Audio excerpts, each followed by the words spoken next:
First of all, apologise in advance for the projections. There's going to be a couple of the images in this projection that you'll see on the wall, so you'll be able to see that what you're seeing on the wall is no way in the world reflects what they should look like. I've never liked these digital projectors, but it's an image, and I figure that as most of you are my age and a little bit less, probably the photos being out of focus a little bit probably won't matter.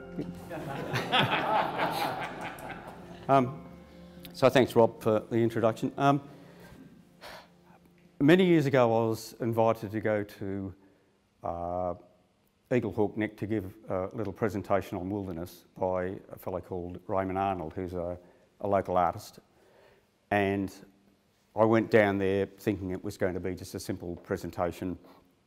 And when I got there, there was another person giving a talk as well, and he was lambasting wilderness and how it didn't exist, and Aboriginal people had been here for thousands of years, so how could there be a wilderness? And I was shocked because I've never heard any of this stuff before. And I should have been a little bit ready for it because Marcia Langton, a decade before, had written a shocking article in the Wilderness News, and when I tried to talk to the editors about having a retort to that, they weren't really interested. But she really misunderstood what wilderness is about, and there are a lot of people that keep getting it wrong. The fact that Rob, me, Peter Dombrowski, and anybody that takes photos in the wilderness never include pictures of people, which is one of the reasons that Marcia Langton and others, and people at art schools in particular, they think that we're rewriting history and we're editing Aboriginal people out by not putting any people pictures in, and that's got nothing to do with it at all. The reason we don't put people in photographs is simply because when we look at a tree picture, we want people's entire attention to be focused on what the subject is really about, i.e. the beauty of the tree. The moment you put a person in, the first thing people are looking at is what sort of a shirt they're wearing, or whether it's a Kmart thing, or geez, that person's shorts are a bit, you'd think they would get a decent pair of shorts. The person becomes the subject, and that's not what it's about. That's why none of us put people in pictures. They don't belong there because we're trying to focus people's attention on what they should be focused on, whether it's rock, butterflies on the wall, or whatever. So after this, I should have been a little bit aware of it, but Marcia Langton's article was maybe a decade before this Eagle Hawk Neck thing, and so it took me quite a while to regain my composure and put up a little bit of a spirited defence. And the exercise taught me two things. It taught me, one, you've got to know what you're talking about when you're trying to get across a subject like wilderness.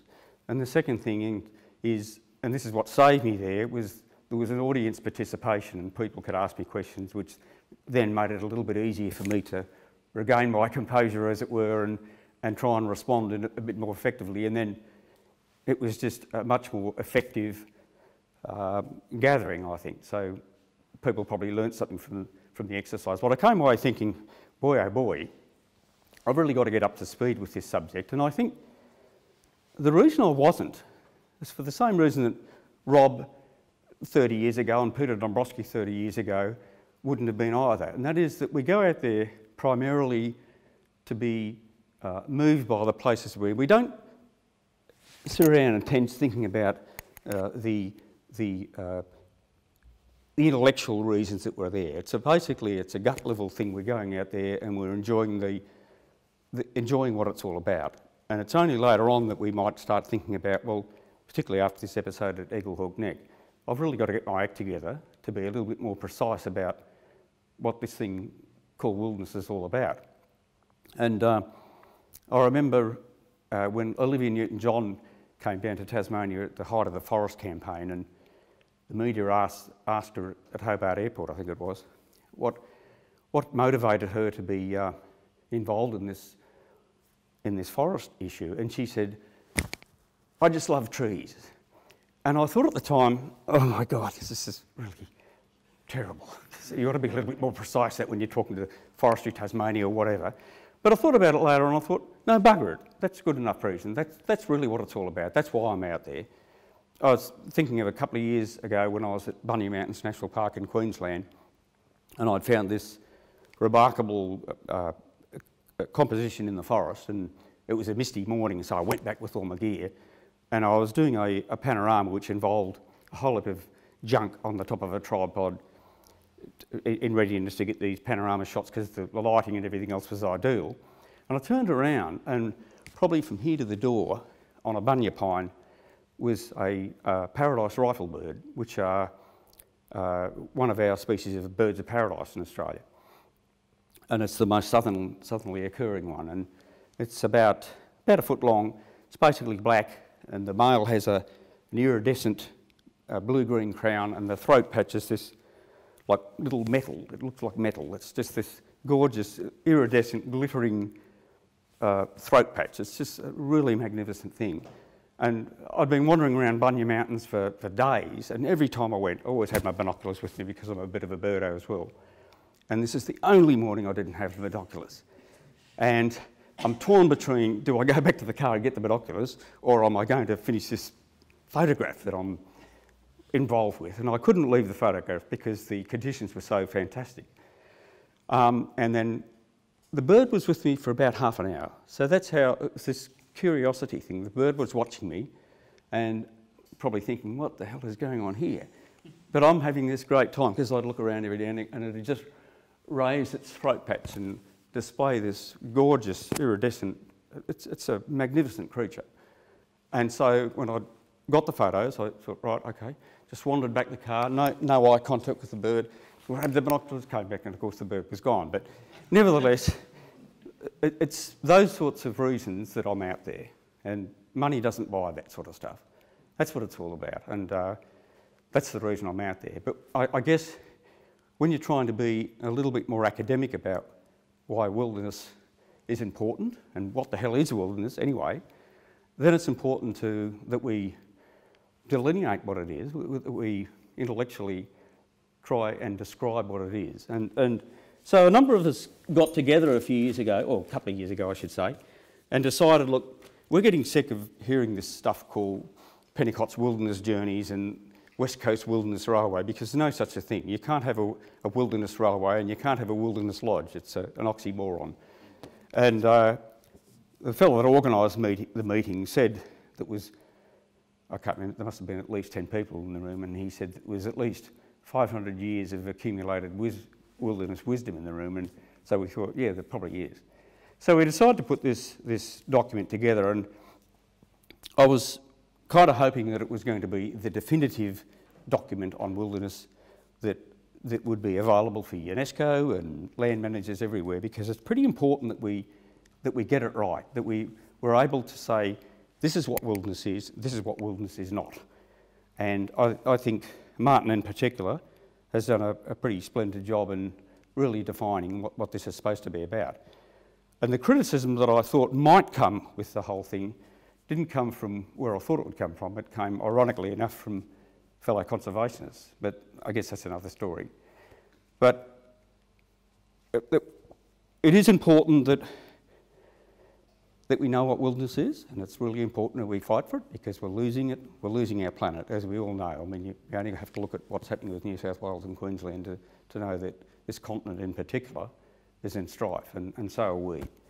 There's a National Geographic I got the other day. It was a special issue on endangered species, and the little headline read, "Without them, there is no us." And that just runs out. That's really what it's all about. It's about life on Earth, and it's about how we're throttling it, and we really need to pay attention to what we're doing. And wilderness is part of that. So,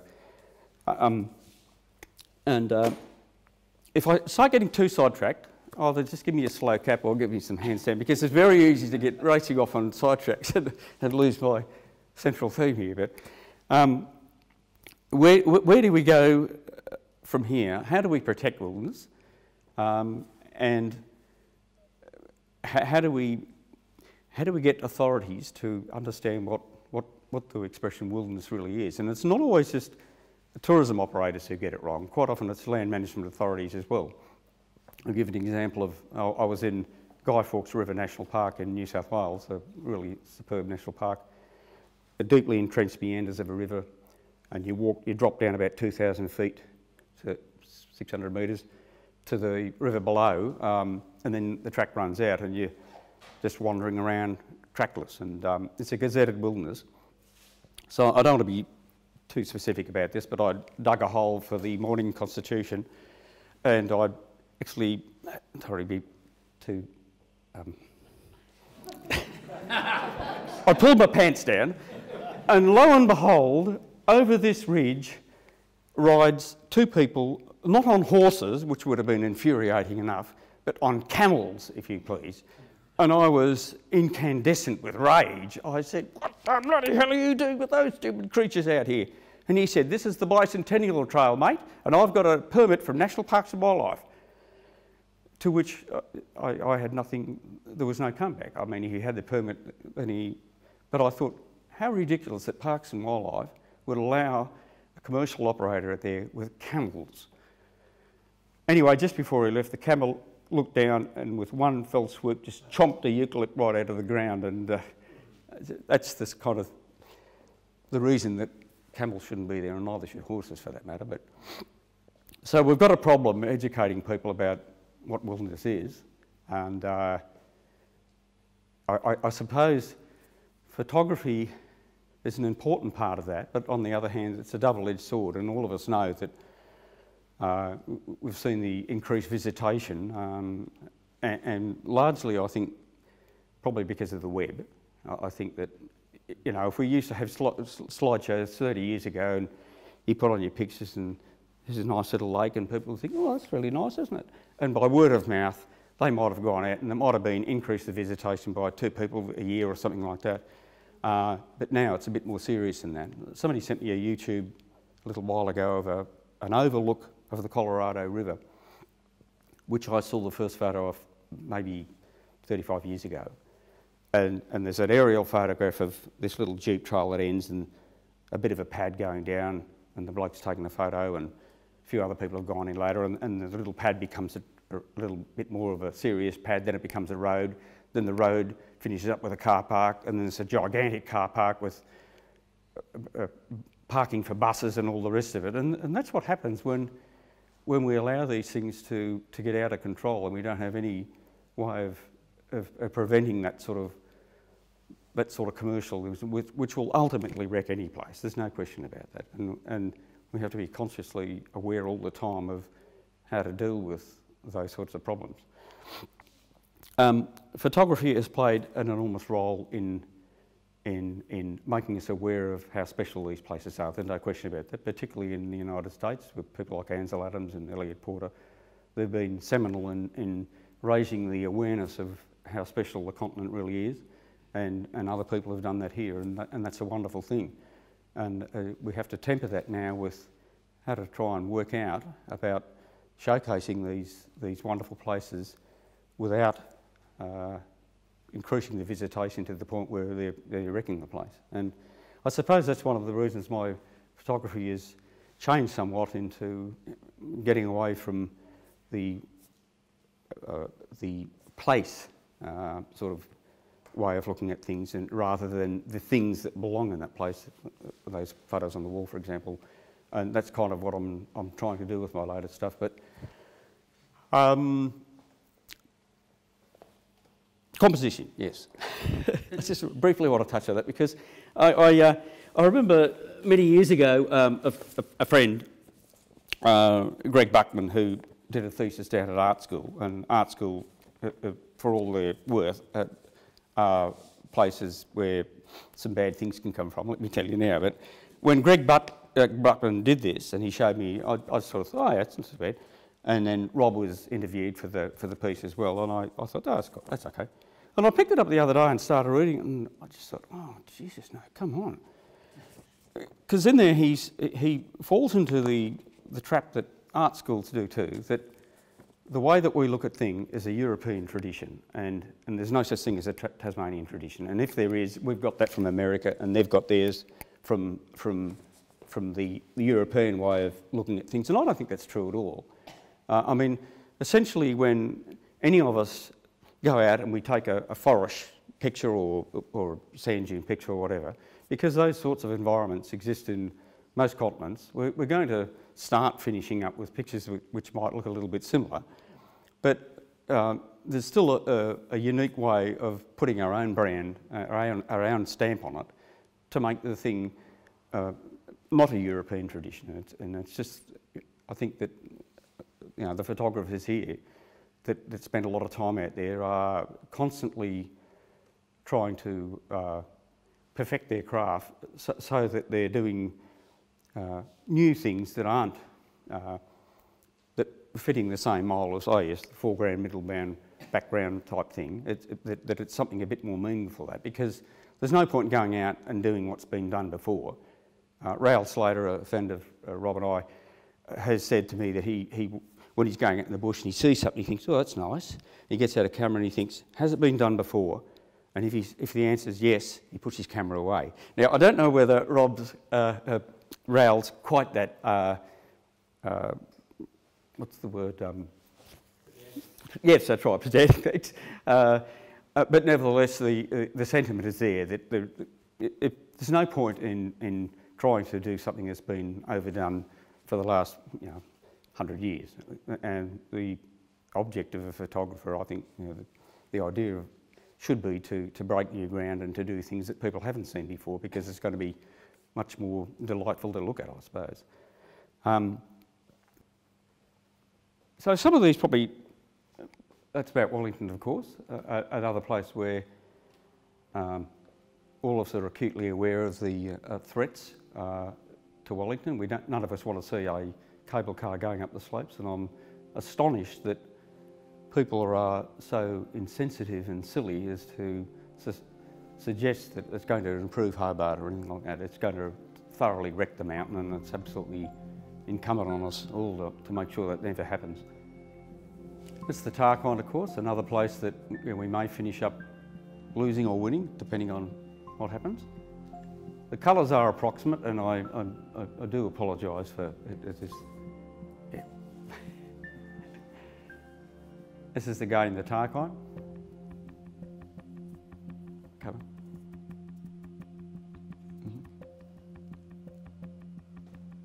Colours are approximate too. I used to like the old days with the slide projector, because at least the colour was accurate and you didn't have to keep apologising, Another too heavily visited national park, and the state government, rather than trying to invite more people down here, should be really looking at how do we limit the numbers, and otherwise we just finish up wrecking the places that are pretty too special. Thanks, Rob. I'm fascinated with reeds. I always have been. I guess there's something peaceful about them.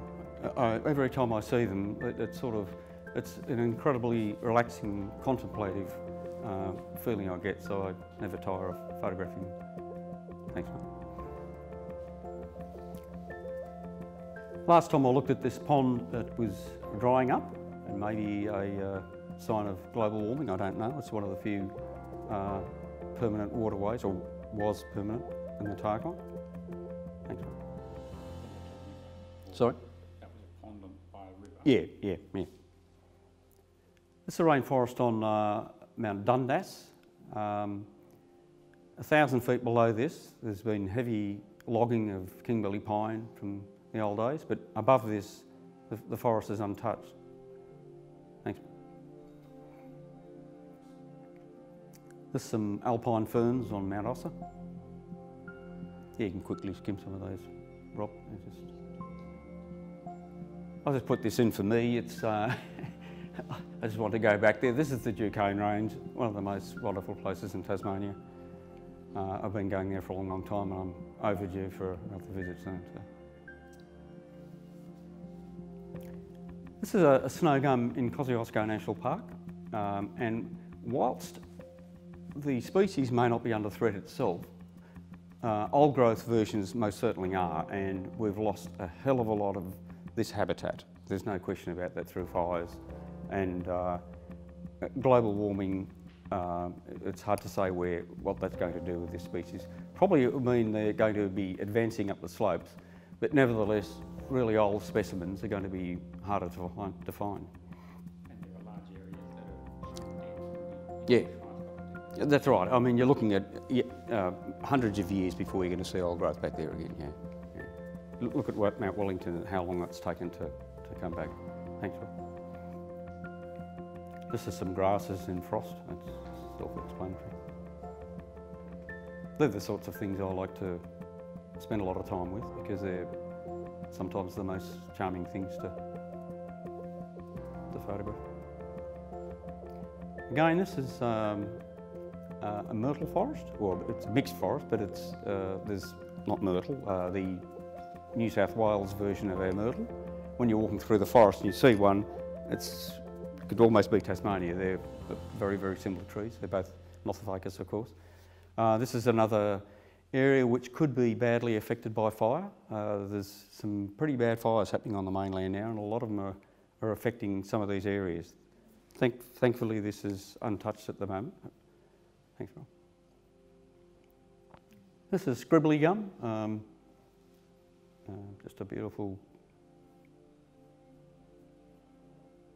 little New South Wales. Yeah, there's little burrowing creatures under the bark which create these little wonderful tapestries. Thanks, mate. This is in Wallamai National Park, a park which is burning at the moment. I looked at the website today and it started yesterday. There's 57,000 hectares that are burnt out already.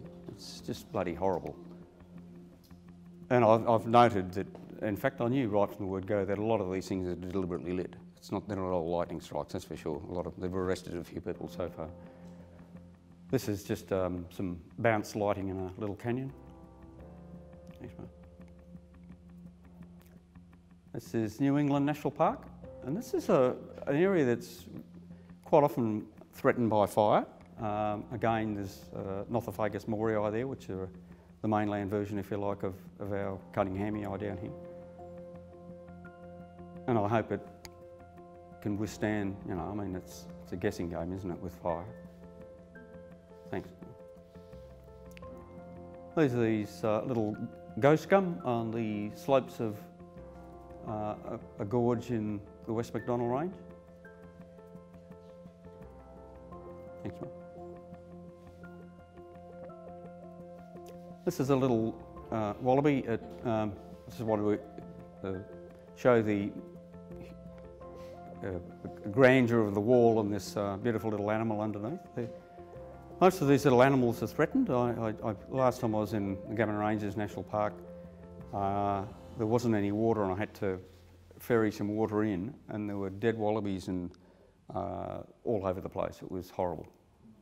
And one of the reasons that's occurring is, one, there's less rain, and two, what rain accumulates in the water holes is being fought over by goats and things like that. So we've got feral problems there, and something we need to deal with very smartly. Goats are a really serious problem in Australia. They're a beautiful little animal. This is a plant called waddywood, which exists only in 3 locations in Australia. This one's in Central Australia. There's another patch near Birdsville, and there's another patch in Queensland near Boulia. And in fitting Queensland style of their disrespect for the environment, cattle are allowed to wander through the patch in Queensland, so it's really sad. But the tree is so rare, they've actually counted the number of them. It's a very rare and wonderful tree. Thanks, Mark. A desert oak, again, another plant which may be threatened. There's a number of ways. The whole thing about what we're doing to the planet is so complex. It's just really sometimes difficult to put your finger on what is precisely the problem. When you've got less rain, then you've got plants that are really struggling and are stressed. And then you've got other problems with buffalo grass introduced that overtake the place, and they respond really well after fire. So then they come back, and then other species don't get a chance to evolve. So there's this changing face of this whole continent, and we've got to be aware of what we're doing to the place. Thanks, Mark. The place I was in not that long ago, the Kimberley, just this the stone country there. Fantastic to be in, but just very, very hot. Almost to the point of being dangerous that I almost had a few collapses wandering around with Jenny. It's a ferocious place. It's exactly the opposite of here. You freeze to death down here if you don't do the right things, and up there it's just as serious, probably more so. Thanks. This is Keep River National Park, one of my favourite little places on the Northern Territory Queensland border. The whole top end received half the rainfall this year that it did in previous seasons, so everything's changing, and the country under assault, but in many respects it is, and yeah, I think so. These are a tropical wattle which is just dropping their flowers all over these rock pavements. Thanks, man. There's some tropical ferns at a little beautiful waterhole we were at. Thanks, man.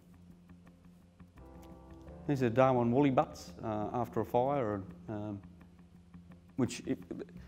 when I flew back from when I was printing my last book, and I was looking out the window to try and work out where Australia was, and it was pitch black outside, no, nothing, black, black, black, and then all of a sudden, there it is, just a line of fires everywhere you look. And fire in the top end is just such a common feature, a result of control burns, but also pyros, is just people dropping matches in all over the place. But nevertheless, it's also much more a part of the natural world up there than it is down in Tasmania.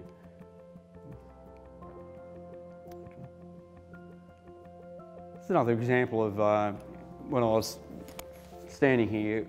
These are the shadows of palm trees on a sandstone wall, and I was making a cup of tea at the time because I was here for about an hour, and I looked around. There was a sapling with a golden whistler, which is a beautiful bird about this long, brilliant yellow breast and a white face and black head and a sort of greeny back. And again, I was there for about half an hour, and it was in this tree all the time, and I'd go back and get some junk out and it would be still there, and it was just a delightful experience in the bush to be having that on one side and the bird and the cup of tea on the other. Thanks, Phil. Some butterflies on the wall. There's a picture over there. What are they? They're Australian crows, or oleanders, they're called. Thanks, Phil. This is a dead cypress pine in Mutwinji National Park. Cypress pine are a really fantastic and characteristic tree of much of inland Australia. Sometimes you get stands of them which almost looks like something out of Montana or whatever, just big stands of it. But in Mutwinji there's a severe goat problem, and you don't see any little shoots of any new species new plants coming up because they just chomp all the time. It's pretty sad. Okay. Yeah, the colour's a bit fiery there, but you get the gist. This is the West MacDonnell Range. Just another lovely place to spend some time in.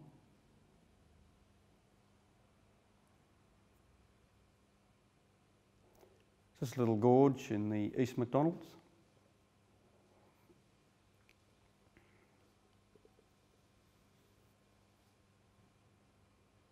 We're in the United States now. This is Zion National Park, little ponderosa pines on some really lovely slabs of sandstone. It's a delightful little place. And the wonderful thing about it was down below there's chaos with cars and thousands of people, and up here there's no one.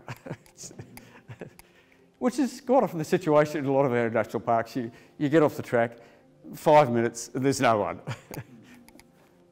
Thanks, mate. These are ponderosa pines in the mist. These are a long, long time ago, and maybe I would have kind of looked at a slightly different way of doing them, but this is 1987. This is in Great Basin National Park, the only national park ever declared under Ronald Reagan. These are aspens.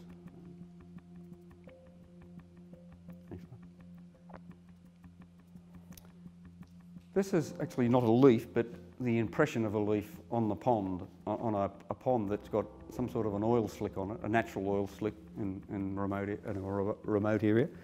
And what's happened is the leaf has become waterlogged and sunk to the bottom and just left the impression on the top.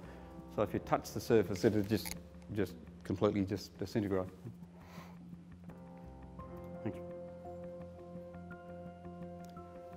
This is a bristlecone pine, which is in this particular park. It's the oldest living tree, the oldest one cut down to date, I think, or been caught is about 5,000 years old. So they're an ancient tree.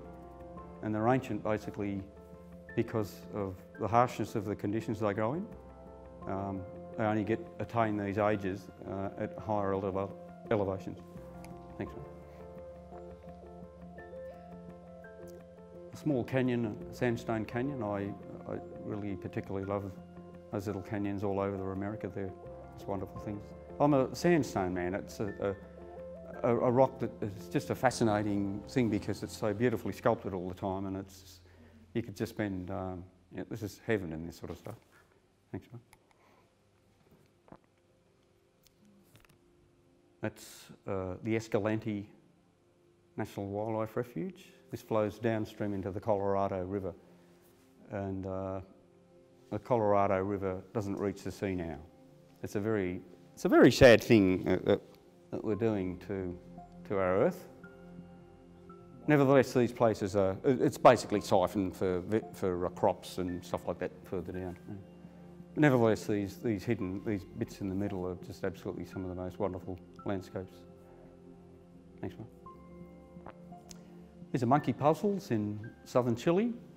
A place I'd love to go back to. They're related to our bunya pines in Australia.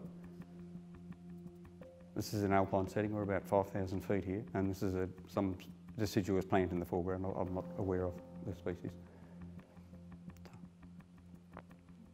This is some daisies popping through some ice in the Himalaya. Thanks, Ray. This is a gate to the Arctic National Park in northern Alaska. One of the latest National Geographics has got a photo of the Alatna River, which we had to fly up and got dropped off and then walk for a couple of days to get to here. And this particular photo shows beaver ponds on the Alatna River, which weren't there before. The place was too cold for beaver to be, but as the place is getting warmer, so the beaver are moving in and changing the whole place. I mean, the evidence for global warming is so overwhelming, it's idiotic for anybody to be denying it now, but we've still got these clowns who just refuse to face up to it. And, I can feel my blood pressure rising already. Okay, keep going. This is Guy Fawkes River National Park, and these are rough-barked apples, one of two species of Angophora in Australia. The other one's a smooth-barked Angophora, which the artist Shay Docking spent a lot of time with years ago. I don't know what's... 89,000 acres, or hectares of this park has been burnt out in the last couple of days, so I don't know whether these have been affected or not, but it's, it's serious stuff. And these are old-growth trees. These are snow gums in Kosciuszko National Park. I spent a lot of time with black and white as well, because with black and white I want people to focus on the structure of what I'm doing rather than colour. Colour can sometimes get in the way of what you're trying to say. Thanks, mate. This is New England National Park as well. They're Nothofagus morii on the extreme left there, related to our myrtles. Just a lovely patch of highland forest. Thanks, mate. This is coastal scrub in Fitzgerald River National Park in Western Australia. A wonderful place to be. Just those lovely shapes of eucalypts. That's our myrtle, of course, from the Tarkine book. Thanks, mate. Just man ferns in a place which may already be lost by fire. I know there was a fire through there last year. I'm not sure whether this is affected, but it went very, very close. So there's the fishbone ferns in the Tarkine.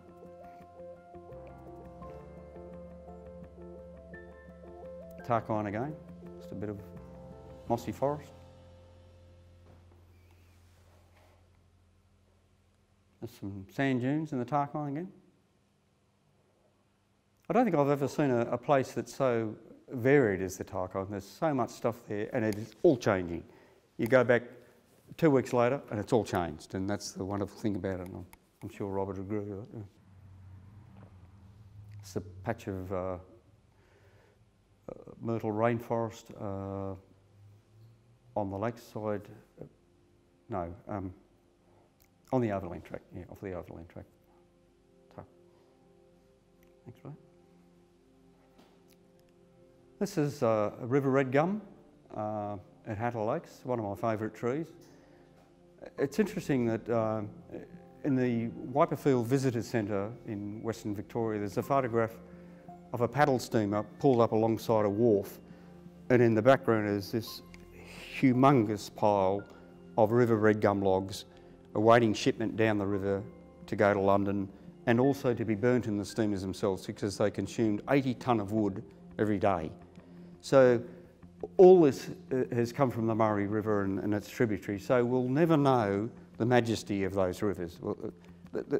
There's some great stuff still there, and that's wonderful, but it's a bit like looking at our Pymans and our Gordons.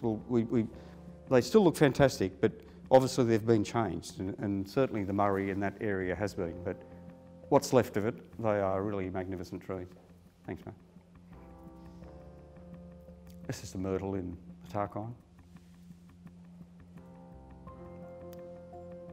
This is mixed forest in the Himalaya. When I was photographing that, I was at the edge of the track, and there's people streaming past, and this bloke came up, and it sort of annoys you when people do this, and he sort of looked right over me and he said, "What are you taking?" And I said, "That." Anyway, I'm not familiar with the species, but they're lovely things. Again, my fascination with the reeds in a pond. Thanks, mate. And the last, I thought I'd live on a happy note. Mount Wellington in winter.